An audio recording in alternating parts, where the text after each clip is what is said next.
Rabbil Alamin. Alhamdulillahi wa kafa. Wassalatu wassalamu ala rasulillahil mustafa wa ala alihi wa sahbihi ahli siddiqi wal wafa. Puji syukur kepada Allah, salawat dan salam kepada Rasulullah sallallahu alaihi wasallam. Terima kasih teman-teman semuanya yang udah datang jauh-jauh. Ada yang dari Medan, ada yang dari Jambi. Saya dapat japri beberapa orang. Ada yang dari Jambi, ada yang dari Bengkulu, ada yang dari Bandung. Saya maksudnya. Ada yang dari Palembang. Ini luar biasa ya. Subhanallah, ini salah satu di antara bukti kebesaran Allah. Karena yang menggerakkan kita untuk bisa bareng di sini dari berbagai macam tempat, dari jarak yang macam-macam, ada yang jauh banget, ada yang di sebelah masjid. Itu yang ngegerakin kita itu siapa? Allah Subhanahu wa taala. Kalau bukan Allah menggerakkan hati kita, nggak bakalan kita bisa sampai di sini. Walaupun rumah kita di sebelah masjid, kalau Allah nggak ngegerakin hatinya, malah dia termasuk orang yang asing ke masjid. Dan banyak tuh cerita orang rumah di sebelah masjid, sekali-kalinya ke masjid, tanyanya toilet di mana coba. Padahal rumahnya di sebelah masjid, tapi toilet masjid nggak tahu di mana, tempat wudhu di mana nggak ngerti, karena saking jarangnya ke masjid.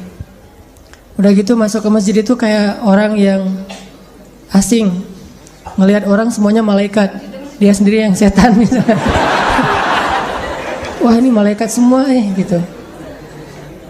Sebaliknya orang di dalam masjid kadang-kadang karena baru-baru hijrah nih, lagi semangat-semangatnya, keluar masjid semua orang dilihat setan, dia sendiri yang malaikat gitu kan ya.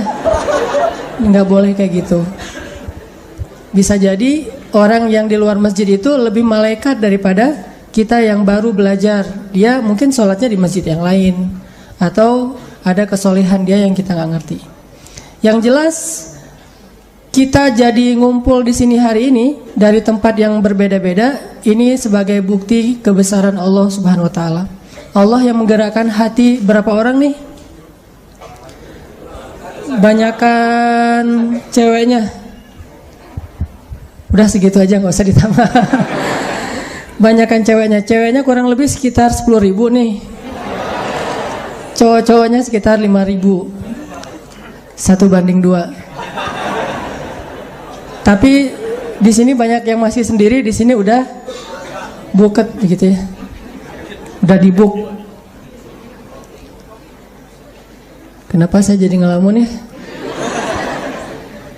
Nah, kurang lebih 5.000 anak muda, alhamdulillah teman-teman semuanya nih berkumpul hari ini dari tempat yang berbeda-beda karena hatinya digerakkan oleh Allah Subhanahu wa taala.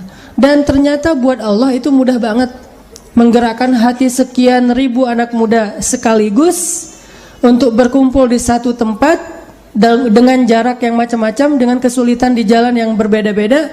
Itu mudah banget buat Allah. Kalau ribuan orang Allah gerakan hatinya dan itu mudah, apalagi cuma satu orang ya, untuk datang ke rumah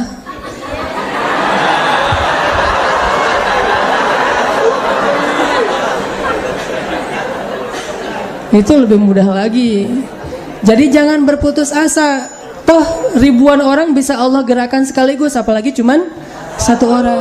Ribuan orang bisa Allah taklukkan hatinya, apalagi menaklukkan hati calon mertua yang berkumis tebal ya. Itu mah mudah banget buat Allah. Tinggal kita minta, ya Allah kumisnya sih tebal tapi hatinya baik gitu kan. Ternyata husnuzon kita jadi kenyataan, hatinya baik. Pas kita datang dia udah bersih-bersih, udah gak tebal. Gak penting sih ini pembahasannya.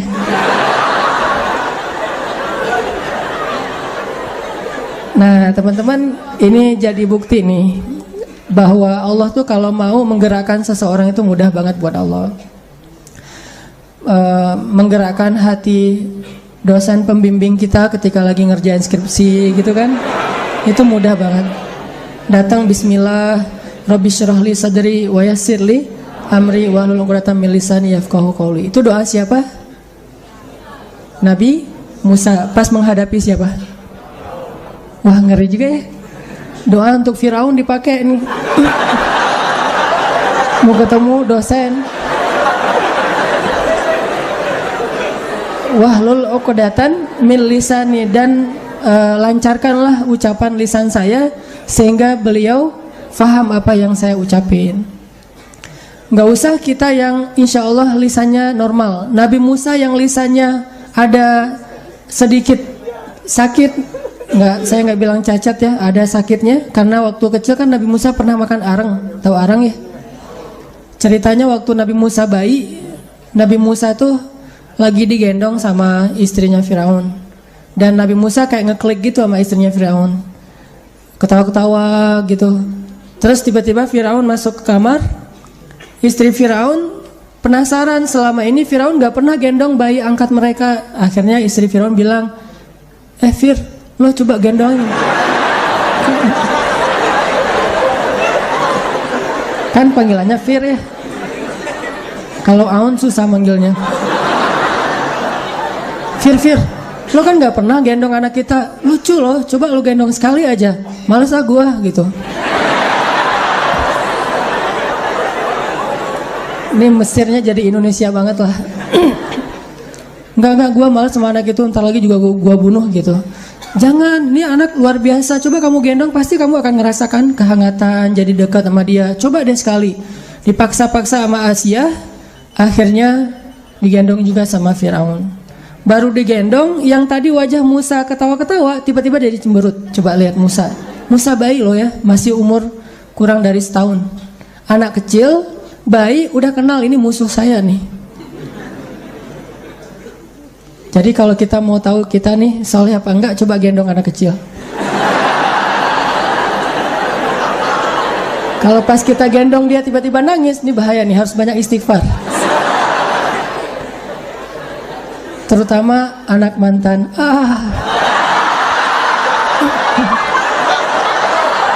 Itu pasti nangis tuh. Ada pesan sponsor gitu kan, pasti nangis lah dia.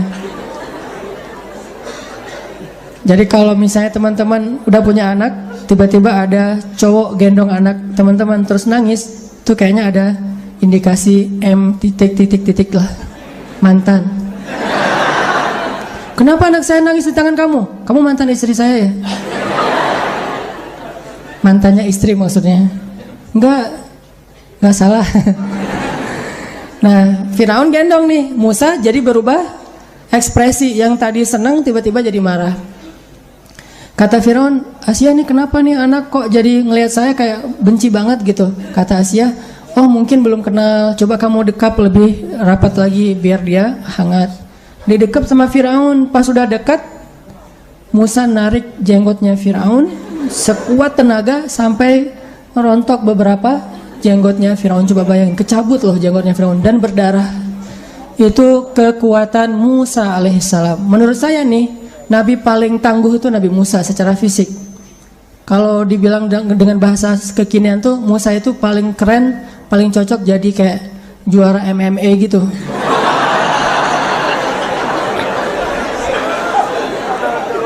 Nabi paling tangguh lah menurut saya, keren banget. Juara MMA nggak ada apa-apanya dibandingkan Musa, atau yang ultimate fight gitu kan. Nah, ketika udah kecabut jenggotnya Firaun terus berdarah, dilemparlah Musa oleh Firaun karena Firaun kaget. Kok anak bayi kayak kesetanan gitu bisa nyambut jenggot orang dewasa dan berdarah loh, dan kuat banget kan berarti.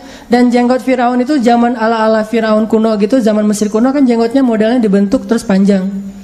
Dicabut sama Musa, dilempar, terus Firaun murka. Kata Firaun, pokoknya ini jelas nih tanda-tanda bahwa dialah yang ada di dalam mimpi saya. Emang dia benci sama saya dari awal juga, dari sejak dia datang ke istana ini emang gak suka sama saya. Kata Firaun, jadi curhat gitu kan Firaun. Kata Asia, duh kasihan anak bayi kalau dilempar gitu. Asia nangis-nangis meluk Musa gitu. Kata Firaun, besok saya akan panggil semua penduduk Mesir dan akan saya pertontonkan mereka gimana saya menyembelih bayi dari Bani Israel. Dan ini keputusannya udah final, udah gak bisa diganggu gugat. Akhirnya malam itu Asia gak tidur, berdoa aja nih gimana cara menyelamatkan bayi Musa. Allah memberi ilham kepada Asia, sehingga paginya Asia ketemu sama Firaun bilang gini, Fir, saya ada ide nih. Ide apa? Kita mau bikin bisnis apa? Bisnis online gimana? Jadi nggak fokus. Saya ada ide nih. Menurut saya bayi Musa ini nggak salah. Dia masih anak-anak, nggak ngerti kalau kamu itu janggotnya itu janggot dikirain itu mainan, squishy atau apalah gitu. Dia nggak ngerti kan squishy jenggot gitu ya, squishy apel apa. Jangan-jangan dia nggak ngerti. Terus gimana taunya dia ngerti nggak ngerti? Coba terakhir permintaan saya sebelum kamu mengeksekusi Musa. Coba taruh Musa bayi ini di tengah, terus di sebelahnya taruh satu roti makanan, satu lagi bara api, areng gitu. Kalau dia memilih roti, berarti dia ngerti, maka silahkan bunuh dia. Kalau dia memilih areng, berarti dia nggak ngerti, namanya anak bayi, berarti maafkanlah dia. Logis juga nih, pikir Firaun. Ya udah kalau gitu. Dan Firaun yakin pasti nggak mungkin memilih areng, soalnya panas. Pasti milihnya roti, ditambah lagi coklat dengan harum-harum makanan. Ditaruh Musa di tengah, anak bayi, kanan kirinya ditaruh roti dan arang. Ketika diperhatikan, lama-lama Musa merangkak ke arah arang, diambil tuh arang dengan tangannya, dimakan. Sejak saat itu lidah Musa menjadi sakit, keluh dan tidak bisa bicara dengan lancar. Itu kalimat dari wahlul 'uqdatan min lisani. Itu maksud dari kalimat wahlul 'uqdatan min lisani. Ya Allah, lancarkanlah keluh yang ada di lisan saya. Uqdah itu keluh, nggak bisa ngomong dengan lancar. Lancarkanlah keluh yang ada di lidah saya sehingga Firaun ngerti. Tiba-tiba setelah sekian tahun, Musa anak kecil, Musa anak ABG, Musa udah nikah, hijrah status gitu. By the way, Musa nikahnya di mana? Di Jordania. Dulu namanya Madian. Nikah sama cewek penggembala. Kan Musa lagi hijrah nih dari Mesir ke Madian karena dikejar-kejar tentara Firaun. Kenapa dikejar tentara Firaun? Soalnya Musa nggak sengaja nyolek orang mati. Lo gitu banget sih, mati. Baru ngomong gitu udah mati, belum diapa-apain ya. Ada Bani Israel ribut sama orang Kipti, Egyptian, orang Mesir asli nih. Karena yang ini Bani Israel keturunannya Musa, kabilahnya Musa, kaumnya Musa, yang ini kaumnya Firaun. Musa ngebelain Bani Israel. Lagi pula waktu itu kalau nggak salah Bani Israel yang terzolimi, dibelain Bani Israel sama Musa. Terus yang orang Kiptinya cuma dicolek doang, didorong dikit lah gitu, mati, kelepek-kelepek, hilang aja. Kenapa nih orang? Jangan-jangan dia memang kena serangan jantung gitu ya.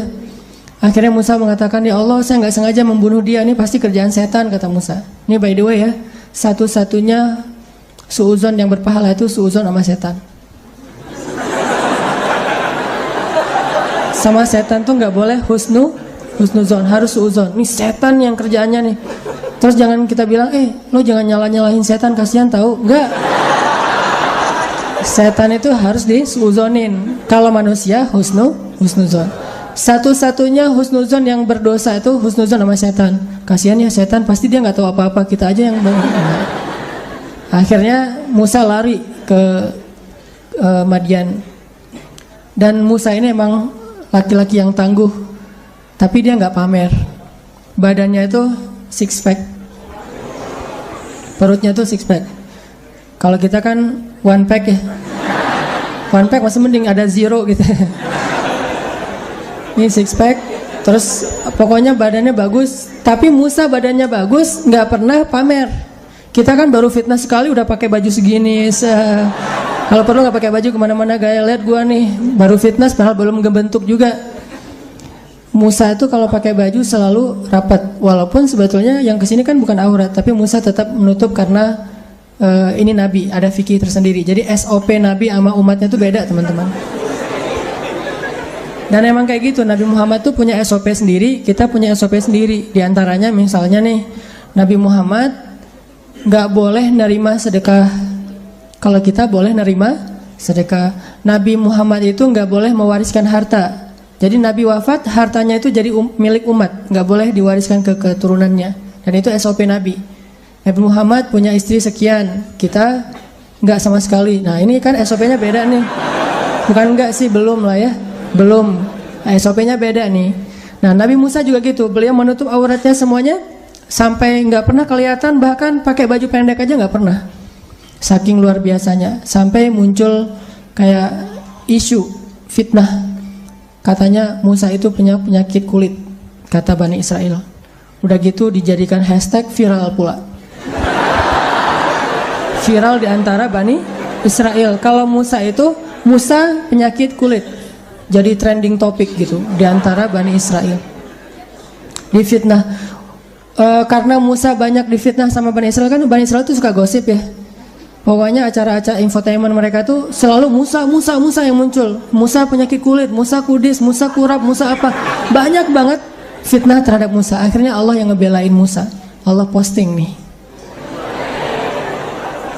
Di akhir surat Al-Ahzab tuh ada kisah gimana Allah ngebelain Musa yang difitnah punya penyakit kulit. Caranya Allah keren banget, cara ngeposting video tentang Musa tuh.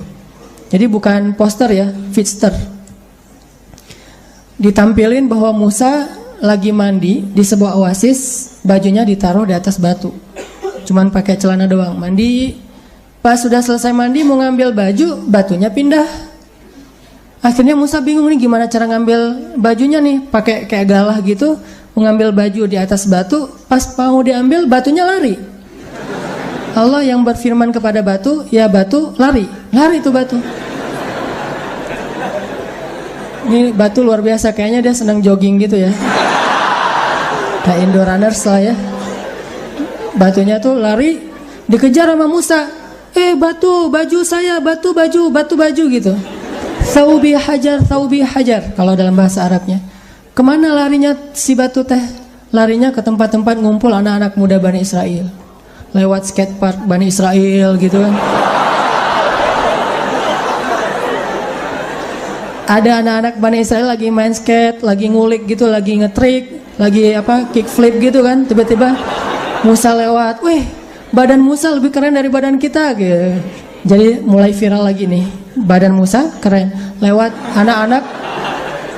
anak-anak futsal Bani Israel lagi main futsal, ngelewatin BMX, pokoknya kumpulan anak-anak street Bani Israel ya. Lewat sampai berhentinya di pasar Bani Israel. Pas sudah berhenti di pasar Bani Israel, diambil tuh baju sama Musa, dipakai dengan keadaan malu karena ditonton banyak orang, cewek-cewek gitu-gitu. Karena Musa kan terlalu keren ya. Ini belum ketemu Yusuf nih, baru ketemu Musa. Karena marah Musa kepada batu, dipukul tuh batu sama Musa sampai retak. Ini makanya saya bilang juara Ultimate Fight itu memang keren sih. Batu gede aja tuh bisa retak dipukul sama Musa. Dia jadi kalau sasaknya itu bukan dari goni atau batu. Gua tangan gatal batu. Musa kalau tangannya gatal cari batu. Kita tangan gatal paling cari tisu gitu-gitu kan. Beda banget lah sama Musa.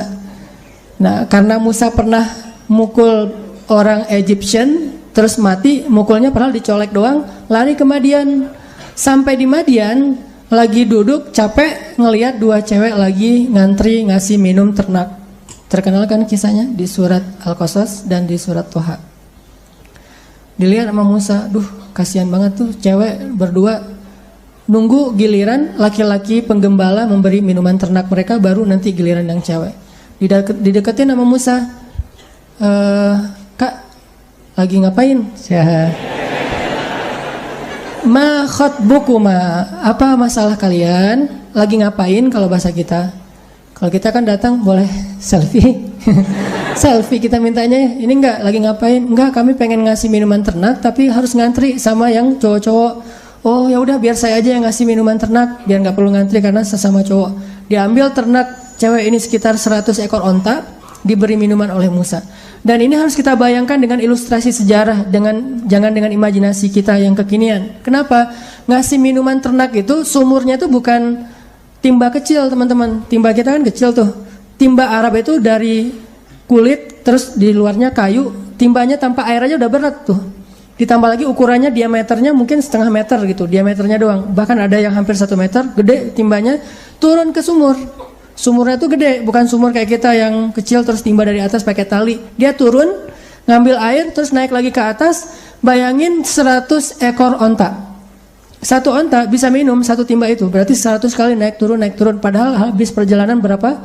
Touringnya tuh baru beberapa ratus kilo. Habis touring dari Mesir ke Yordan. Dan belum makan, cuma minum air doang, bayangin. Kita kalau touring datang-datang kan tidur. Ini datang-datang ngangkat air 100 kali, turun ke sumur, naik lagi, turun, naik lagi. Sehingga cewek ini memperhatiin, wah ini cowok keren juga nih. Diperhatiin sama 2 cewek ini, nanti ketahuan perhatiannya. Keren, dia kuat, tapi dia amanah. Nggak sambil ngangkat air, ngelirik, nggak. Terus kalau ceweknya ngelihat, dia pura-pura gagah gitu. Pas ceweknya nggak ngelihat, jatuh gitu ya. Itu mah kita banget tuh yang caper-caperan. Nabi Musa nggak gitu, amanah banget, dilihat nggak penting buat dia. Jadi elegan gitu, ngangkat, ngasih minum. Udah selesai, Mbak, ini udah selesai. Oh ya, makasih Mas gitu. Mas namanya siapa? Mas Musa. Pulang ke rumah ngadu ke ayahnya, Pah gitu. Ayahnya tuh ada yang bilang Nabi Syuaib, ada yang bilang keturunan Nabi Syuaib. Pah, tadi tuh kita dibantu sama laki-laki yang soleh, makanya jadi cepat pulang hari ini. Ya udah undang laki-laki itu ke rumah biar dinner sama kita gitu. Diajak dinner.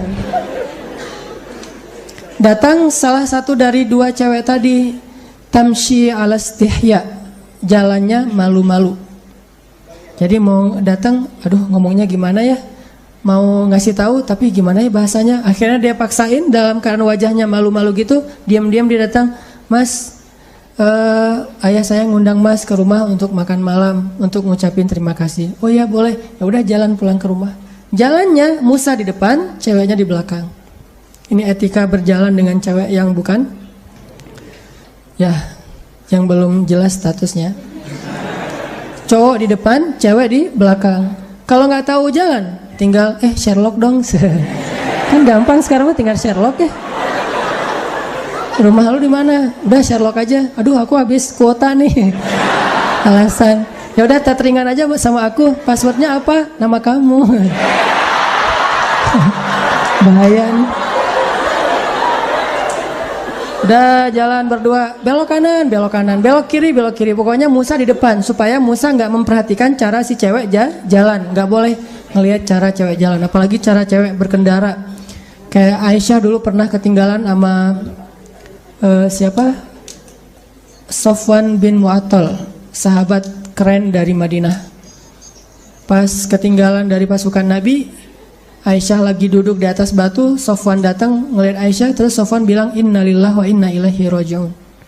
Itu adalah ucapan kalau kita ngelihat cewek sendirian. Bukan, wah, bukan.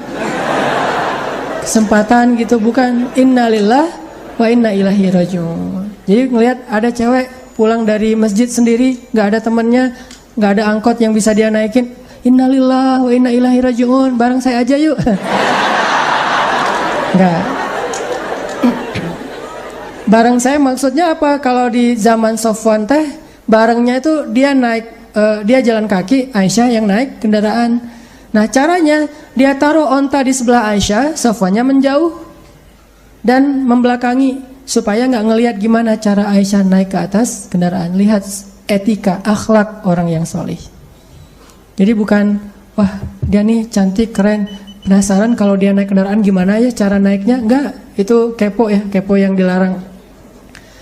Jalan Musa sampai ke rumah si cewek lagi disiapin makanan gitu. Pas ayahnya ke belakang, salah satu dari cewek ini ngomong ke ayahnya, Papa kan butuh pekerja yang bisa ngasih minuman ternak. Kayaknya laki-laki itu juga butuh kerjaan. Dan menurut kita dia laki-laki yang baik dan kuat.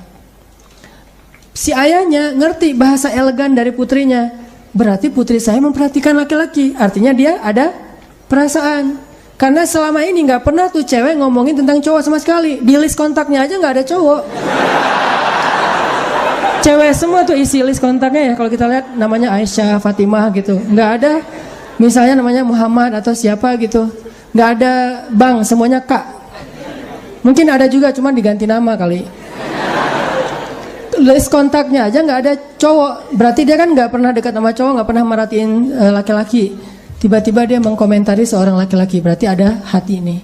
Ayahnya langsung ngerti ini sinyal dari putrinya untuk dinikahkan dengan laki-laki tersebut. Bahasa elegan orang dulu. Kalau sekarang kan vulgar. Pah, pengen nikah sama dia. Langsung aja, godain kita dong atau apalah gitu-gitu.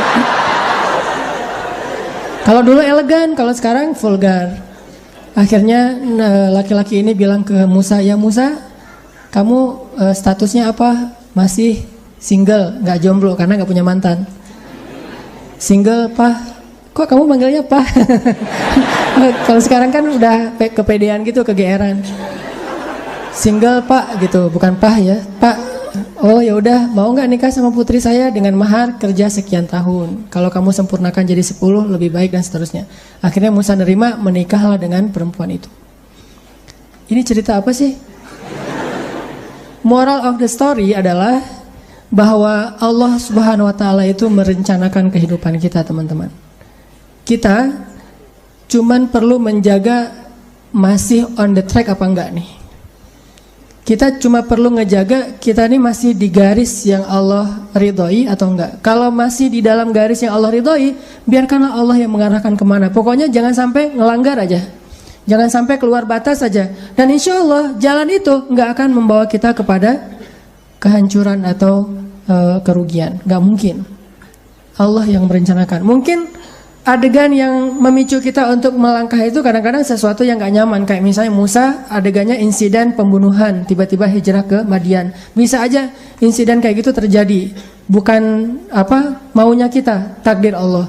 Tapi dibalik semua hal-hal yang kita anggap sekarang musibah, nanti malah kita mensyukurinya. Sekarang kita menganggapnya musibah, someday kita akan menganggapnya sebagai nikmat, rahmah. Kita aja yang belum mengerti. Jadi musibah dengan nikmat itu sebetulnya adalah persepsi kita.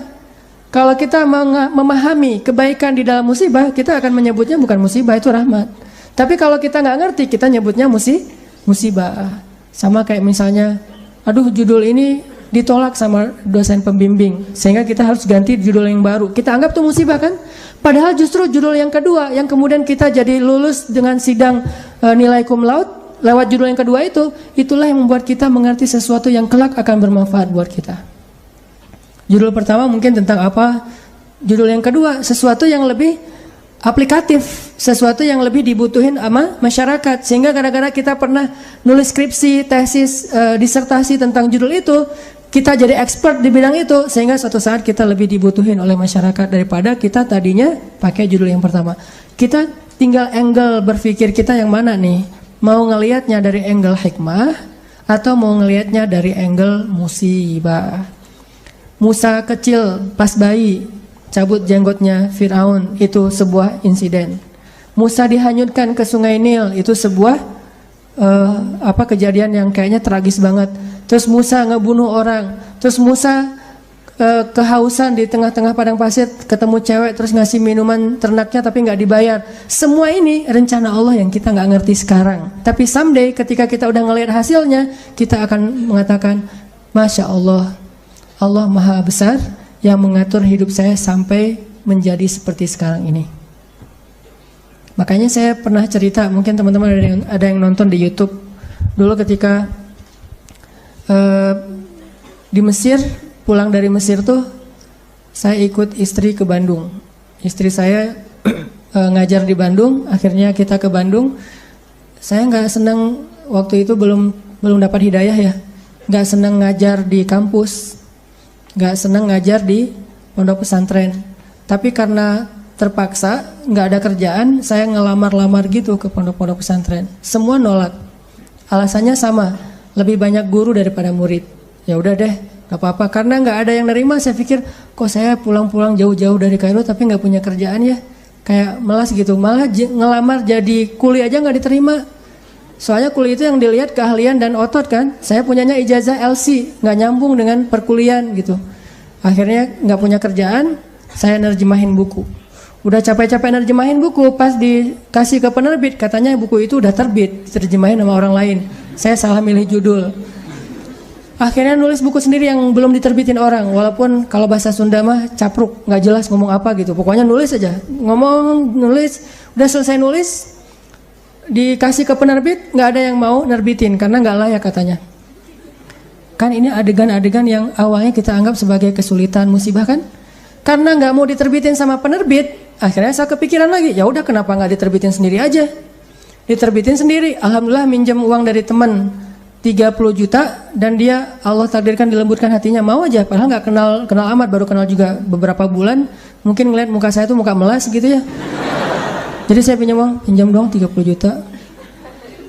Oh iya ya udah ambil aja. 30 juta.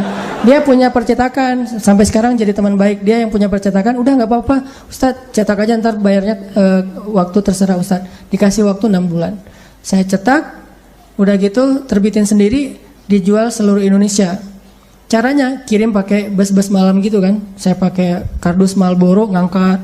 Jadi saya penulis, saya kulinya, saya direktur penerbitnya, pokoknya apa sendiri aja semuanya, ngangkat di jalan raya. Nih saya mau ngirim buku. Oh buku siapa? Ada tuh orang yang nulis bagus tulisannya gitu. Kirim ke Sumatera, ke Sulawesi, ke Jawa, udah dikirim, nggak ada yang balik. Terus laporannya nggak jelas, orangnya kemana nggak ngerti karena nggak kenal amat gitu, lewat internet doang, lewat email. Nggak ada laporan. Waktu itu sekitar 3.000 buku, 1.000 yang dikirim keluar kota itu raib aja, nggak ada hasil. 2.000 lagi, ya udah saya jual di Bandung aja kalau kayak gini. Jual di Bandung, pas ada kayak Islamic Book Fair ya, pameran buku Islam. Saya nyewa satu space di stand salah satu penerbit Islam di Bandung. Nggak nyewa stand, nyewa space doang di depan. Saya pakai X banner, terus pakai meja, ngangkut pakai motor sendiri, pakai topi biar nggak ada yang tahu, pakai masker. Taruh, ngerjain sendiri semuanya, udah beres semuanya, pergi ke belakang, ganti baju kemeja, pakai dasi gitu, sepulpen. Udah gitu, pakai rambutnya dirapiin, berdiri di sebelah X banner. Orang-orang pada nggak kenal kan buku ini baru banget. Ini buku apa? Oh ya ini bukunya bagus. Siapa penulisnya? Karena di X banner itu wajah paling besar tuh wajah saya. Jadi tulisan buku apa tuh kecil-kecil aja, yang penting wajahnya yang gede gitu. X banner foto saya yang paling besar. Qadarullah, waktu itu saya ngambil foto kan sembarangan aja dari foto-foto lama tuh. Saya ada foto baju putih dan mungkin kalau orang perhatiin kelihatan. Ternyata di sini ada uang 1.000. Kelihatan ada uang 1.000 di foto itu teh. Saking memprihatinkan. Mulai alhamdulillah 3 bulan bisa membayar hutang di percetakan. Mulai berkembang, bikin bisnis. Waktu itu belum ada pulsa di Alfamart, Indomaret, masih M-Kios gitu. Punya 60 cabang M-Kios di Bandung. Mulai masuk ke jual beli mobil bekas, masuk ke properti, terus ujung-ujungnya alhamdulillah balik lagi kepada habit, yaitu dunia dakwah.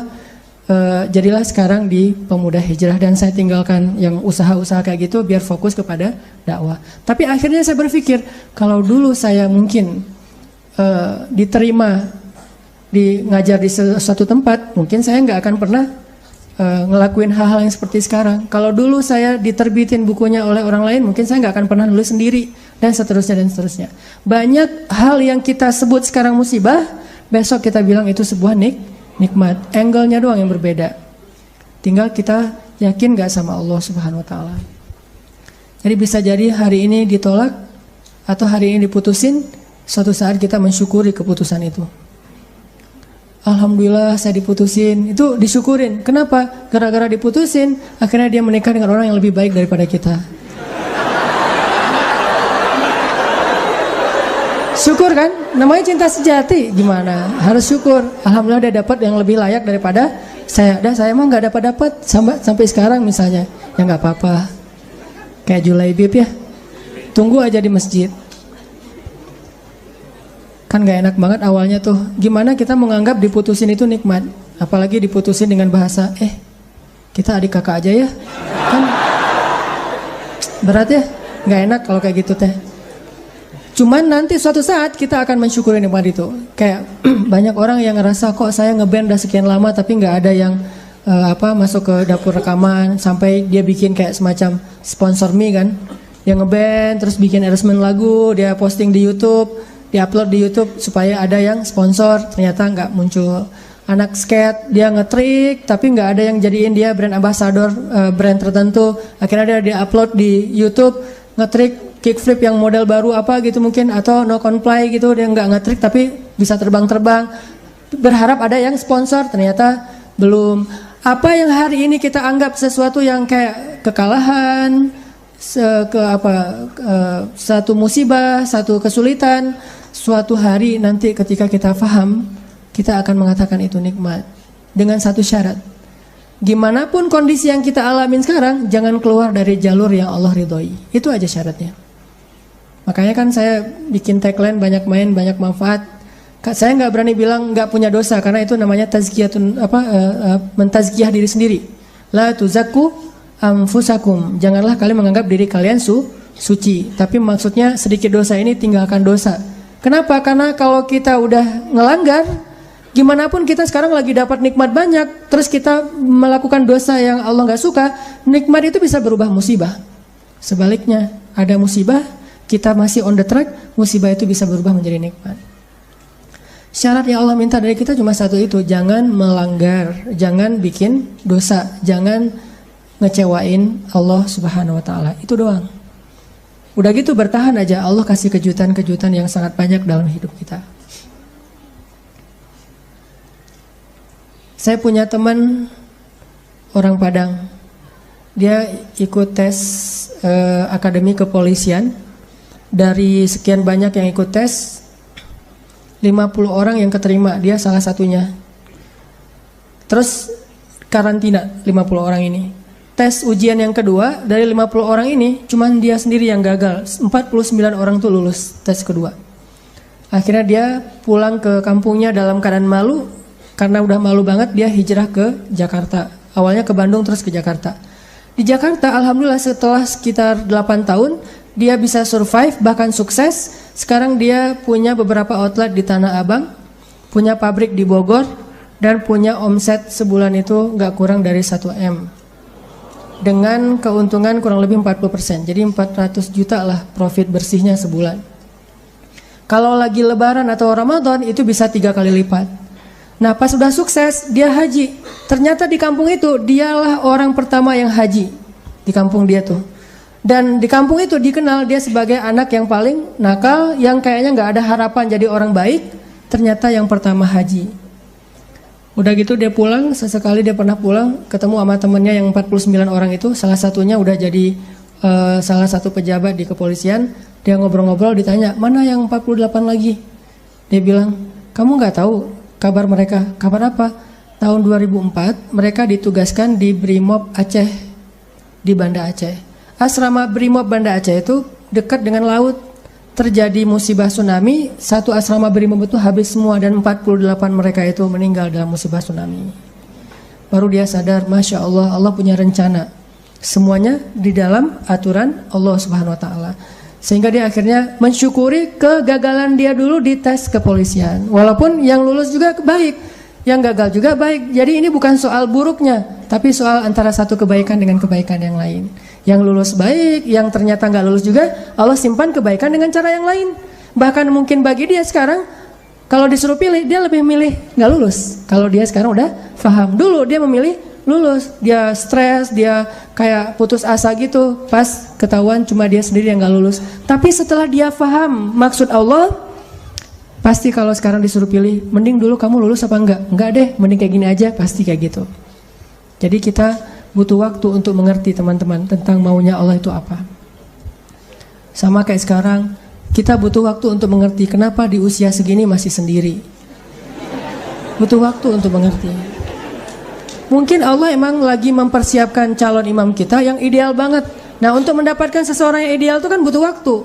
Kalau yang apa adanya kan, yang apa diobral gitu kan gampang. Tapi ini karena terlalu istimewa, kayak permata, mutiara, itu benar-benar dibentuk. Saking istimewanya butuh waktu yang lama. Sama kayak kita beli kendaraan. Kalau yang warnanya pasaran kan langsung ready stock ya. Tapi kalau yang warnanya paling unik sendiri kan inden kan. Sampai mau beli satu kendaraan aja indennya bisa 2 bulan. Kenapa? Warna ini jarang Pak, istimewa, sehingga harus inden. Kalau yang ready stock banyak tuh warna standar aja. Begitu juga dengan jodoh. Ada jodoh ready stock, ada jodoh inden. Nah yang inden ini biasanya istimewa. Itu salah satu hikmahnya. Siapa tahu emang dia inden karena lagi mengkhatamkan Al-Quran. Dia berazam, ya Allah saya gak pengen nikah dulu sebelum khatam juz 30. Gak harus 30 juz kan? Sebelum khatam juz 30. Berapa lama? 15 tahun. Nah mungkin dia pengen hafal juz 30 juz, mungkin dia pengen hafal 100 hadis, mungkin dia pengen mapan dulu supaya bisa benar-benar membahagiakan dan menafkahi keluarga besar, bukan cuma istrinya tapi juga mertua dan segala macam.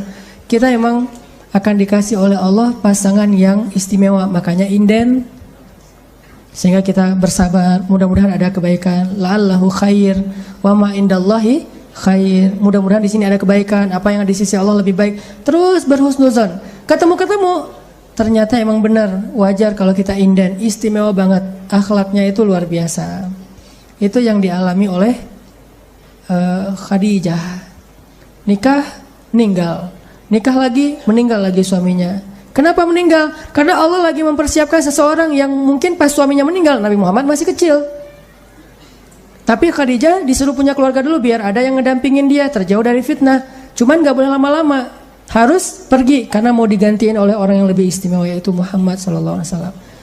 Mungkin bagi Khadijah ketika suami pertamanya meninggal itu musibah. Nikah lagi, suami kedua meninggal, lebih musibah lagi. Udah gitu sendiri, sekian lama baru ketemu dengan orang yang paling istimewa. Gak ada manusia yang lebih istimewa daripada suaminya Khadijah, yaitu Rasulullah SAW. Allah punya rencana.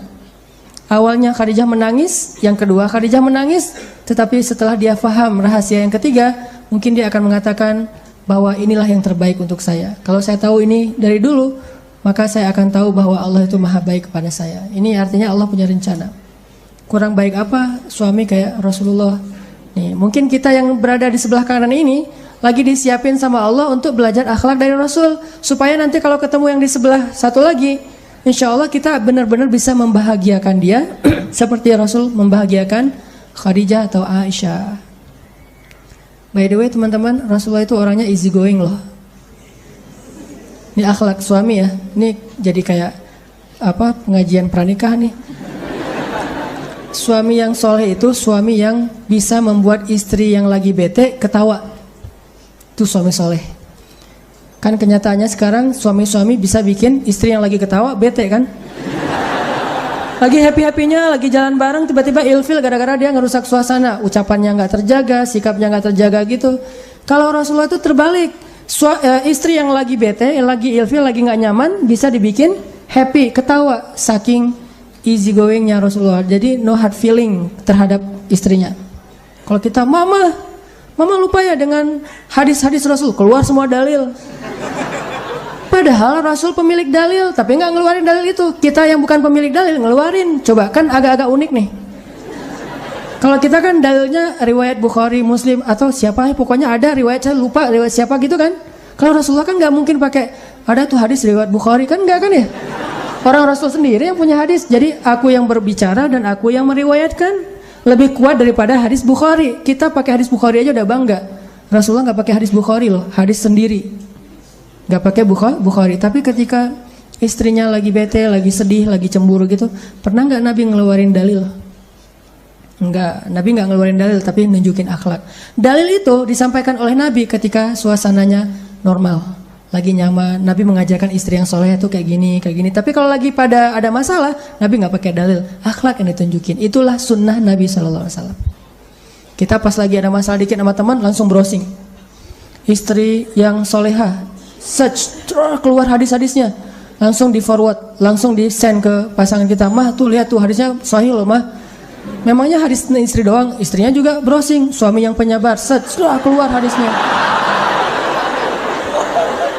Jadi lempar-lemparan dalil dan gak ada yang dapat hidayah. Harusnya terbalik. Kalau kita lagi punya masalah teman-teman dengan pasangan, carilah nasihat untuk menasihati diri kita. Jangan cari nasihat untuk menasihati orang lain. Karena kenyataannya saya sering diundang acara kayak taklim keluarga gitu, terus kalau yang undangnya suami dia suka request gini, Ustadz nanti boleh nggak materinya tentang istri yang solehah? Kan berarti dia nggak ngundang saya untuk mendengar nasihat kan? Tapi dia ngundang saya untuk memperdengarkan nasihat, bukan untuk mendengar nasihat. Istrinya juga gitu, Ustadz ini materi bagus banget tapi sayang suami saya nggak datang. Nah kan artinya dia pengen mendapatkan nasihat buat orang lain. Padahal harusnya, alhamdulillah saya dengar ini, gak apa-apa suami saya gak dengar, yang penting saya memperbaiki diri saya dulu, insya Allah nanti Allah akan memperbaiki pasangan. Nah Rasulullah tuh gak pernah gitu. Ada Aisyah cemburu keluar dalil, Aisyah cemburu keluar dalil, enggak. Rasulullah justru mencontohkan teladan easy going. Sering dengarkan cerita Aisyah ngambek, udah kalau kayak gini terus saya laporin nih ke ayah saya. Dia mau ngelaporin Rasul ke ayahnya Abu Bakar. Dia lupa ayahnya itu murid Rasul. Jadi kayak mau melaporkan gurunya, melaporkan kiainya kepada ayahnya, padahal ayahnya adalah murid kiai tersebut. Saya laporin nih ke ayah saya, kata Rasulullah, aku antar ya, coba. Mau dilaporin diantar, boleh, ya udah dianterin. Cicit nyalain kendaraan garasi. Dan by the way teman-teman, garasi Rasulullah itu asetnya kurang lebih 10 miliar ya. Nabi itu punya kendaraan untuk touring, punya kendaraan off-road, punya kendaraan yang untuk di dalam kota city car gitu. Kalau touring, Nabi pakai kendaraan namanya onta. Dan tahu harga onta Nabi berapa? Paling murah 5 miliar. Jadi satu onta Qaswa Nabi itu bisa beli 3 Alphard. Namanya sih onta, tapi lebih mahal daripada Alphard. Terus kendaraan off-roadnya Nabi, kuda perang Nabi, kudanya Pak Prabowo aja harganya 3 miliar ya. Apalagi kuda perang Nabi, lebih dari 3 miliar. Nah city car Nabi namanya keledai. Itu untuk jalan dekat-dekat aja ke warung misalnya itu sih. Oke, keledai. Dan tiga-tiganya terparkir tuh di garasi Nabi. Jadi Nabi itu bukan orang miskin, tapi orang yang sederhana. Tidak menggunakan fasilitas hidup kecuali karena emang butuh yang bagus sekaligus ya sekalian, ya udah pakai yang bagus sekalian, jangan tanggung. Jalan naik keledai berdua sama Aisyah, ibarat bahasa kita mah naik motor berdua sama istri, cari yang banyak polisi tidurnya. Kalau udah nikah nggak masalah ya, wah di sana banyak polisi tidur bagus nih, jalan sama istrinya. Tapi sampai di rumah Abu Bakar kaget dan ngerasa nggak enak gitu. Kok Nabi yang datang, harusnya Abu Bakar yang dipanggil datang sendiri. Ya Rasulullah kalau butuh apa-apa panggil aja biar saya yang datang, jangan Rasul ke rumah saya. Abu Bakar nggak ngomongin Aisyah sama sekali. Nabi yang diladeni sama Abu Bakar. Duduk Abu Bakar, Rasulullah, Abu Bakar, Aisyah. Ada apa ya Rasulullah? Terus Rasulullah melihat ke arah Aisyah, bilang, Aisyah boleh nggak saya ngomong duluan? Coba seorang Rasul kekasih Allah, pemimpin semua manusia, malah minta izin ke istrinya pengen ngomong. Aisyah boleh nggak saya ngomong duluan? Kata Aisyah, boleh, tapi jangan ngomong kecuali yang benar ya. Coba ngomong kayak gitu Aisyah, jangan bicara kecuali yang benar. Emang kapan Nabi berdusta? Wa ma yantiqu anil hawa in huwa illa wahyun yuha. Nabi itu nggak pernah bohong, semuanya wahyu dari Allah Subhanahu Wa Taala. Mendengar komen dari Aisyah kayak gini, Abu Bakar marah, unlike langsung. Wah nih Aisyah nih postingannya nggak benar nih, Aisyah hapus, jangan posting kayak gitu atau ganti aja captionnya, jangan gitu-gitu amat gitu. Di unlike sama Abu Bakar, hampir unfollow, kan bahaya kalau di unfollow kayaknya. Kata Abu Bakar, ya Aisyah, waihak gitu, kenapa kamu mengatakan hal demikian kepada Rasulullah? Allah aja percaya kepada Aisyah, siapa kamu nggak percaya kepada Rasul? Siapa kamu nggak percaya kepada Rasulullah? Didorong sama Abu Bakar, dorong gini. Langsung dibelain sama Rasulullah. Ya Abu Bakar, jangan sakiti istri saya. Kami nggak datang ke sini supaya kamu menyakiti istri saya. Marah-marah Rasulullah ke Abu Bakar. Terus Abu Bakar, ya Rasulullah maaf. Dibelain. Abu Bakar minta maaf, dibelain sama Rasulullah. Rasulullah lihat ke belakang. Aisyah, tuh lihat tuh, aku belain kamu kan? Mana dalil? Nggak ada dalil yang keluar sama sekali. Akhlak yang keluar, yang di display itu akhlak dulu. Nanti kalau udah tertarik dengan akhlak, dia masuk ke dalam outlet itu baru ngomongin dalil. Aisyah tuh aku belain kamu kan? Ya. Terus sekarang gimana kata Rasul? Udah kita pulang aja yuk daripada orang itu ngamuk gitu. Pulang. Aisyah takut sama ayahnya, pulang dianterin lagi sama Rasulullah. Udah happy lagi tuh. Ternyata menyelesaikan masalah di antara kita itu dengan akhlak juga selesai. Kadang-kadang kan kita dikit-dikit keluar dalil, dikit-dikit keluar dalil, padahal bukan waktunya. Kita suka menggunakan istilah balighu anni walau ayah, sampaikan dariku walaupun satu ayat. Tapi Nabi sendiri nggak menyampaikan waktu itu. Kenapa? Baligh itu harus sampai ke hati, bukan cuma ngucapin. Kalau ngucapin namanya bukan balighu anni, tapi ucapkanlah dariku walaupun satu ayat. Kalau baligh, tabligh itu harus berkesan di hatinya. Berarti harus cari momen yang pas. Likulli maqamin maqal. Semua tempat itu ada teksnya. Itu disebut dengan bijaksana, wise, hikmah. Pulang seru-seruan lagi. Dan Nabi itu orangnya gak kaku. Padahal Nabi paling soleh kan. Orang sesoleh Nabi ternyata gak kaku. Terus siapa kita yang ngerasa lebih soleh daripada Nabi jadi kaku? Kenapa kita makin belajar sunnah makin kaku? Makin belajar ayat dan hadis makin susah senyum. Harusnya makin rajin belajar hadis makin rajin senyum ya. Baca satu hadis senyum. Kenapa? Sunnah Nabi kan tersenyum. Ngelihat perbedaan pendapat, yang satu kunut, yang satu gak kunut, senyumin aja. Jangan lihat yang kunut marah, orang yang kunut ngelihat yang gak kunut, gak sah, saling meledek-ledekan. Padahal Nabi aja ngelihat perbedaan pendapat di antara sahabat disenyumin. Bahkan ada sahabat yang agak-agak aneh gitu ibadahnya, disenyumin dulu baru dinasehatin. Kayak ada sahabat tuh sholatnya agak-agak heboh sendiri. Tutorial ala dia lah. Nabi sholat berjamaah, dia datang pengen makmum kan, terus Nabi udah ruku. Wah, Nabi udah ruku nih, dia masih di pintu masjid, langsung dia takbir, dia ruku, jalan sambil ruku. Kan terkenal adegan itu, namanya bakroh namanya, jalan. Makanya saya bilang sholat tutorial dia. Mana ada Nabi nyontohin jalan sambil ruku kan? Tapi seru juga gitu ya. Masuk ke shaf, udah selesai sholat dia curhat, Rasul, tadi saya sholatnya seru loh kata dia. Hah, seru gimana? Saya sholatnya di depan pintu takbir terus ruku terus jalan sambil ruku. Boleh nggak tuh Rasul? Baru udah kejadian baru ngomong boleh apa enggak? Nabi senyum. Ya udah lain kali jangan diulang ya. Gitu doang komentarnya coba. Kalau kita kan keluar semua dalil kan ya. Habis aja orang itu. Sama aja udah hijrah juga disalah-salahin, tetap aja masuk neraka. Mending nggak usah hijrah sekalian kan gitu. Ternyata Rasul nggak. Dia contohin akhlak senyum, wise, empati, tahu ini baru belajar. Kecuali orang yang sengaja ngelakuin itu baru dosa kan. Kalau ini kan baru belajar. Ada juga yang sholatnya nggak pernah dicontohin Nabi, tapi dia ngelakuin. Bilal kan sholat apa? Syukur wudhu. Nabi ngelihat Bilal habis berwudhu sholat. Pas sudah selesai sholat, Nabi tanya, Bilal itu sholat apaan? Coba bayangin, Nabi nanya.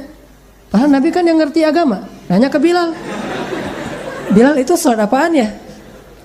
Bilal bilang sholat syukur wudhu. Bangga gitu. Oh, Nabi nggak komen tuh, senyum doang tuh. Coba bayangin, Bilal, lo nggak usah ngelakuin yang gua nggak ngajarin ya. Itu mah dasar segala macam keluar istilah. Enggak, Nabi mah karena Nabi tahu ibadah sunnah itu sifatnya mutlak. Mutlak itu artinya bebas. Karena ada sunnah yang muqayyad, ada sunnah yang mutlak. Kalau kita lebih dalamin lagi nih fikih agama, ada sunnah yang muqayyad itu udah diatur waktunya, hautunya. Waktunya misalnya kayak muqayyad itu tahajud berarti malam.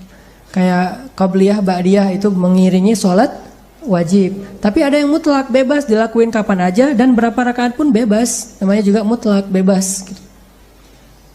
Nabi itu orang yang easy going dalam urusan rumah tangga, dalam urusan sama teman, empati, tahu banget orang lain tuh maunya apa. Saking empatinya Nabi, kadang-kadang Nabi itu jadi kayak ra'fah itu nggak enakan. Jadi kalau kita jadi orang yang nggak enakan, insya Allah kita udah ngikutin akhlak sunnah Nabi. Nggak enakan gimana? Kita lagi ngecengin satu cewek. Wah ini istri soleha ideal banget nih, pasti nih bakalan jadi Khadijah dalam hidup saya nih. Tiba-tiba datang teman kita curhat, luar biasa ya, di kampus kita ada anak baru dan itu keren banget loh. Siapa itu yang kerudungnya kayak gitu warna itu? Kan kita tadi udah ada hati ke dia karena ngelihat teman kita juga mau, kita jadi rafah, nggak enakan. Aduh kasihan dia, udah dia aja duluan. Kita belakangan kalau dia gagal. Yang jelas nggak rebutan, apa segala macam sampai rame main belakang, main sihir segala macam, nggak. Ini Rasulullah banget nih, orangnya rafah. Sama kayak Rasulullah ketika di rumah beliau ada tamu. Lagi duduk di rumah, dikasih makan sama Nabi, minum, udah. Pokoknya makannya tuh udah utuh, udah appetizer-nya udah, main course-nya udah, dessertnya udah, semuanya udah beres nih, nggak pulang-pulang. Rasulullah bingung, ngelihat jam, nggak ngerti. Jam berapa ya sekarang kalau bahasa kita ya? Artinya kan udah malam, nggak pernah. Oh baru jam 10 ya Rasulullah. Oh ya. Ada yang mau ditanyain lagi? Ada ya Rasulullah. Terus aja gitu. Nabi pengen istirahat. Mereka nggak tahu supaya segera pulang. Nabi nggak enak mau nyuruh mereka pulang. Gimana ya cara nyuruh mereka pulang? Istri udah kasihan nunggu di dalam kok suami nggak masuk-masuk. Akhirnya turun ayat loh. Allah yang negur mereka. Kalau nggak salah di surat Al-Ahzab apa surat An-Nur gitu. Allah bilang, wahai orang-orang yang beriman, kalau kalian datang ke rumah Nabi, lalu kalian sudah selesai makan, maka pulanglah. Karena itu akan menyulitkan Nabi SAW. Turun ayat suruh mereka pulang. Pas turun ayat, Nabi kan nggak boleh nggak menyampaikan ayat. Kalau ada ayat harus dibacain. Kata Nabi, alhamdulillah udah turun ayat. Kata Nabi, oh masya Allah ayat apa ya Rasul? Sahabatnya kegeeran gitu kan. Baca-baca ya Rasul, kita pengen mendengar. Wah bagus nih ada materi baru nih gitu ya. Pasti bacain, kalau kalian datang ke rumah Nabi disuruh makan, makanlah. Kalau sudah selesai makan, maka pulanglah. Jangan berlama-lama. Konteks ayatnya tuh jangan berlama-lama. Oh, itu maksudnya pulang. Coba. Rasulullah tuh gitu. Sampai Allah terlibat karena Rasulullah itu ra'fatun, orang yang sangat nggak enakan. Saking nggak enakannya tuh kadang-kadang sering menyulitkan diri sendiri. Pernah nggak sih kita nggak enakan jadi menyulitkan diri kita sendiri? Itu Rasulullah banget.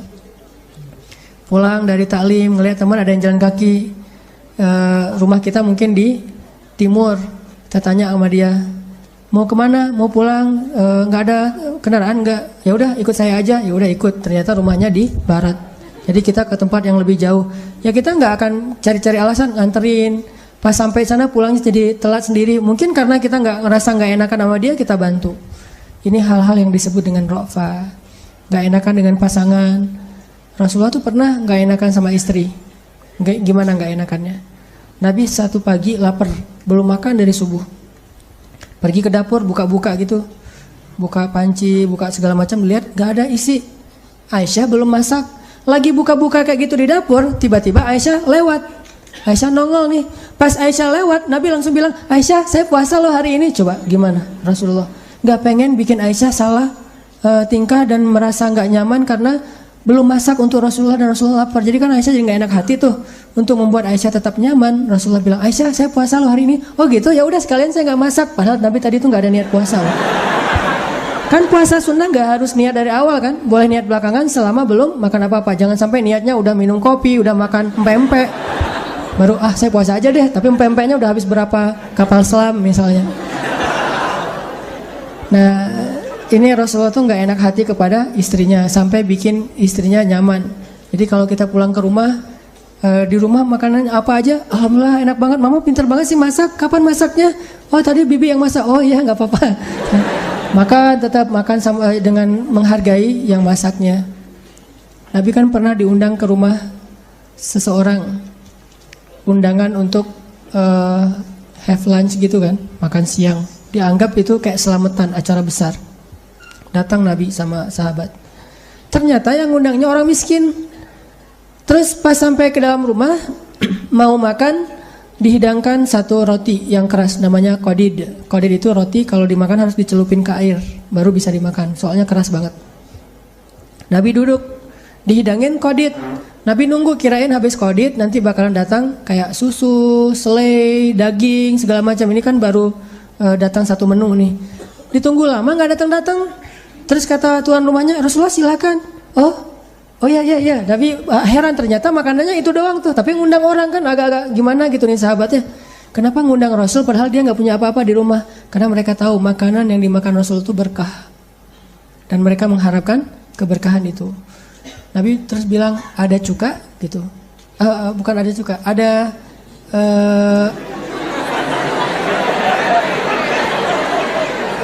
jadi makan empek-empek ya. Kayaknya nih ceritanya di Palembang nih. Ada lauk gitu. Nabi tanya lauk. Oh nggak ada Rasul, cuma ada cuka kata dia. Oh dihidangkanlah cuka. cuka terus agak-agak pedas gitu. Dihidangkan cuka, Nabi ngelihat cuma cuka.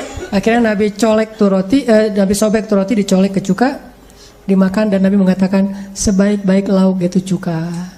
Tapi kalau di Palembang orang ngerti kali ya, emang sebaik-baik lauk adalah cuka.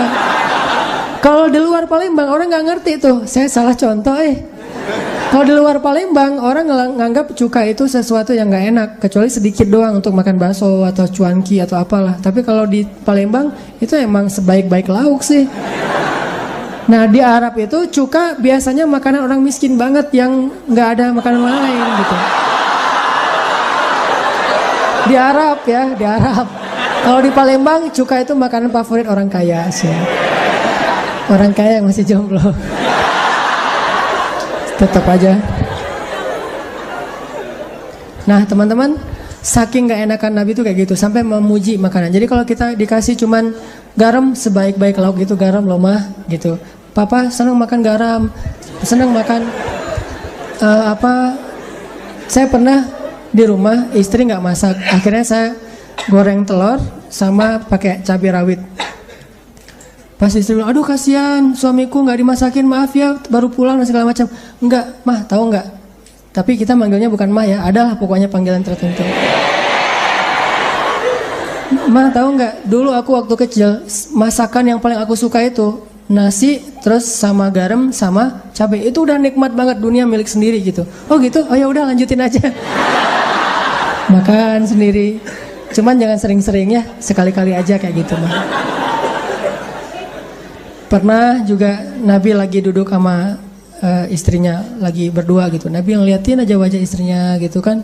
Kan melihat wajah pasangan itu pahalanya kayak sholat 2 rakaat kan ya. Jadi kalau teman-teman nanti udah nikah mau dapat pahala sholat, duduk aja gini. Rempong lalu lalang gitu, diliatin aja. Ngapain sih ngeliat orang kayak gitu? Saya heran. Baru pertama ngelihat ada bidadari nginjak kakinya di bumi. Wah. Jalan ngeliatin. Nabi lagi duduk sama Aisyah, habis Aisyah tuh masak seharian. Dan Aisyah tuh terkenal istri Nabi yang gak terlalu pintar masak. Siapa istri Nabi yang pintar masak? Ummu Salamah. Sampai dia punya brand sendiri, Ummu Salamah Cake gitu. Saking terkenal pintar masak ya. Pokoknya kalau masakan Ummu Salamah semua orang doyan. Kan sampai ada adegan Aisyah lagi bikin acara kayak dinner gitu, terus Ummu Salamah ngirim masakan, dilempar kan masakannya sama Aisyah. Kalau istri Nabi yang lain ngirim masakan mungkin gak akan dilempar, soalnya sama nih kualitasnya. Tapi kalau Ummu Salamah, ini masakan Aisyah siapa yang makan? Kalau Ummu Salamah udah ngirim makanan. Nah waktu itu Aisyah habis rempong seharian bikin kue. Jadi kayak kue lebaran gitu dibikin sama Aisyah. Banyak tepungnya di atas, kayak ada gula yang salju gitu. Udah seharian selesai bikin kue, Rasul makan sama Aisyah sambil cerita-cerita yang lucu-lucu, yang seru-seru gitu. Tiba-tiba ada istri Nabi yang lain yang paling senior ngetuk pintu. Siapa istri Nabi yang paling senior? Berinisial S, Saudah. Usianya udah 60 tahun lebih. Saudah datang, Assalamualaikum. Waalaikumsalam. Nah by the way, Saudah itu emang satu geng sama Aisyah. Karena istri Nabi itu punya 2 geng. Ada geng Aisyah, ada geng Sofia. Sofia itu istri Nabi yang orang Yahudi itu. Geng Aisyah itu isinya Aisyah, Saudah, Hafsah. Itu geng Aisyah. Kalau geng Sofia, Ummu Salamah, Maria, nanti ada nama-nama keren-keren gitu. Sofia itu bedanya sama Aisyah cuma setahun. Aisyah 16 tahun pas Nabi wafat, 19 tahun, Sofia itu 20 tahun. Jadi baru lulus SMA gitu. Datang nih Saudah, Assalamualaikum, Waalaikumsalam. Duduklah Saudah di antara Nabi, Aisyah, Saudah. Kata Aisyah, Saudah, saya habis masak loh. Mana? Oh ya, Saudah rasain deh, enak deh. Kata Rasul juga enak. Ah malas gua kenyang gitu kata Saudah. Saudah, ini nggak ngenyangin, satu aja. Menghargai saya yang udah capek masak dari pagi. Aisyah, saya lagi malas gitu. Saudah, satu aja coba menghargai saya. Aisyah, malas tau nggak sih? Nih rame nih 2 cewek ini nih berdua. Akhirnya Aisyah kayak ngerasa kurang dihargai. Aisyah bilang, Saudah kalau kamu gak ngerasain ini, gak mau coba, saya lemparin nih tepung ke wajah kamu. Mulai nih, agak-agak main kasar ya. Kata Saudah, Sok kalau bahasa Sunda, sok tuh apa? Coba aja gitu. Apa? Laju. Sok itulah pokoknya. Coba gitu. Saya lemparin nih tepung ke wajah kamu. Coba kata Aisyah. Saudah. Benar diambil tepung dilemparin ke wajah Saudah. Tiba-tiba jadi kayak tren tubusan kan. Wah. Apa nih wajahnya kok jadi kayak zombie gitu. Terus Saudah ngerasa dilemparin wajahnya dengan tepung. Kan ngerasa nggak enak gitu. Ngelihat ke arah Rasulullah ngasih kode. Maksudnya balesin gitu.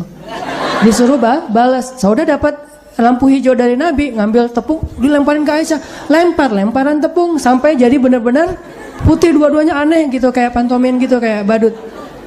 Tiba-tiba lagi lemparan seru-seruan kayak gitu, terdengar suara jawara Quraisy ketuk pintu. Assalamualaikum, suara Umar. Langsung ngacir dua orang cewek ini masuk ke kamar, lari langsung mendengar suara Umar. Waalaikumsalam kata Nabi, dibukain pintu sama Nabi, duduklah Umar masuk ke dalam rumah, ngeliat rumah Nabi kayak kapal pecah gitu berantakan. Umar gak berani komen, like aja deh daripada komen. Gak usah di komen ya, udah like aja. Banyak gini tepung gitu berantakan. Umar diem, Nabi senyum-senyum. Umar nanya, Rasul kenapa sih senyum-senyum? Kata Nabi, itu tuh lucu dua cewek gitu. Kenapa? Mereka tadi habis lemparan tepung, makanya ini berantakan. Begitu dengar suara kamu, langsung lari, takut sama kamu. Umar merasa gak enak hati. Harusnya mereka takut ke Rasul, bukan kepada Umar. Umar teriak, dua orang cewek gitu kata Umar. Kalian takut kepada Umar bin Khattab, tapi gak takut kepada Rasulullah, kata Umar. Mereka menjawab di dalam kamar, ya soalnya kamu Umar ghalidun syadid, cowok yang keras lagi kasar, sedangkan Rasulullah itu lembut dan baik hati. Baru Umar senyum, oh ya udah kalau gitu senyum-senyum. Ini rumah tangga Nabi, coba menyelesaikan masalah bukan pakai dalil, pakai akhlak, easy going, dibikin dua-duanya nyantai, nyaman nggak? Oh ini mubazir nih, kan mubazir itu saudaranya setan, nggak kan nanti bisa dibersihin lagi. Dan kita nggak tahu konteks adegan sejarah itu ya, sehingga kita nggak bisa menjudge sejarah. Jangan pernah menjudge sejarah karena kita nggak hadir waktu itu. Kita hanya bisa mengambil inspirasi.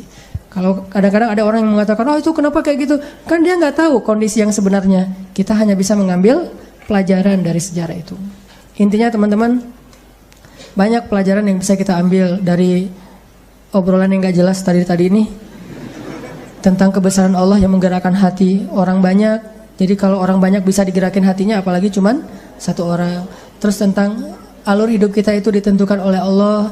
Terus yang terakhir juga tentang akhlak itu adalah bingkai segala kebaikan. Dalil tanpa akhlak itu pahit rasanya. Jadi bukan bikin orang nyaman, malah bikin orang menjauh. Walaupun dalil itu benar, Al-Quran benar, hadis benar, tapi kalau nggak dibingkai sama akhlak, itu bikin orang jauh. Makanya teman-teman yang sekarang lagi belajar berhijrah, jangan hanya menunjukkan setelah kita berhijrah rajin sholat, itu bagus, tapi itu pribadi. Orang nggak perlu tahu. Jangan menunjukkan bahwa kalau kita udah hijrah itu udah banyak ngomongin ayat, hadis, pinter, share gitu, broadcast ke teman-teman. Bukan itu yang kita display setelah hijrah. Tunjukkan bahwa hijrah itu emang lebih baik dengan cara kita mendisplay akhlak kita lebih baik sekarang daripada yang dulu. Sehingga ayah kita, ibu kita ngomong, si abang tuh kenapa ya? Saya sekarang takjub ngeliat dia udah berubah, baik banget sama orang tua. Kalau orang tua ngomong diam, senyum, bantuin ibunya, nggak pernah lagi bantah, teriak-teriak, membentak. Dia sekarang belajar di mana ya? Akhirnya orang tuanya justru merasa takjub dan berharap lebih banyak anak yang hijrah kayak anaknya ini. Gitu juga teman kita, gitu juga tetangga kita, gitu juga calon mertua kita. Maksudnya gitu. Jadi setelah kita berhijrah, jangan banyak pakai dalil, Pak. Allah berfirman, Rasulullah bersabda. Bukan itu nomor satu. Itu yang kita display justru akhlak dulu. Nanti kalau akhlaknya udah membuat orang respect, secara wajar, secara bertahap kita ngomongin sesungguhnya Allah berfirman, Rasulullah bersabda. Bertahap, nggak bisa sekaligus. Makanya tunjukkan bahwa Islam itu memang sebaik-baik syariat lewat akhlak, bukan lewat debat. Apalagi debatnya di sosmed, nggak enak banget. Dua-duanya nggak benar, dua-duanya saling merasa paling benar gitu. Padahal dua-duanya nggak pakai dalil dengan tepat. Jadi tunjukkan Islam itu baik, Islam itu rahmatan alamin, justru lewat akhlak. Anak muda yang udah berhijrah, jangan sampai menjadi terkesan kayak eksklusif. merasa dirinya paling baik di antara manusia. Justru harusnya setelah dia berhijrah menjadi orang yang paling bermanfaat buat teman-temannya. Kalau ada temannya yang sakit, dia yang pertama menjenguk. Kalau temannya ada masalah, dia yang pertama nolongin. Kalau nggak bisa nolong, minimal dia ngeling ke orang yang mampu menolong. Ya tetap bantu. Jadilah orang yang membingkai Islam kita dengan akhlak. Mudah-mudahan ini bisa memberikan dakwah walaupun gak banyak bicara kepada orang lain. Jadi tetap belajar taat kepada Allah, tapi gak usah khawatir. Taat kepada Allah itu gak menghalangi kita dari serunya kehidupan anak muda. Syaratnya cuma satu, jangan melanggar syariat. Itu doang. Kalau gak melanggar, apakah bisa tetap seru? Bisa banget. Bisa banget. Dan kita kan seneng main lah ya. Dan permainan kita insya Allah gak melanggar syariat kok. Bahkan saya punya kumpulan hadis namanya hadis-hadis main. Hadis off-road tadi, hadis touring, hadis hiking. Nabi itu senang hiking loh. Salah satu gunung yang Nabi senang itu Gunung Uhud. Naik ke atas gunung, terus touring ke Jabal Jamdan. Banyak banget hadis, termasuk Nabi ngadain kayak kontes antara masjid ke masjid. Kalau dulu kontes berkuda, kalau sekarang mungkin BMX, skate atau apalah. Pokoknya kontes gitu, kompetisi. Dan itu semuanya tetap seru walaupun tidak melanggar syariat. Itu aja teman-teman, mudah-mudahan jadi booster penyemangat buat kita beramal solih, terutama penyemangat buat kita untuk segera menghalalkan si dia. Barakallah, assalamualaikum warahmatullahi wabarakatuh.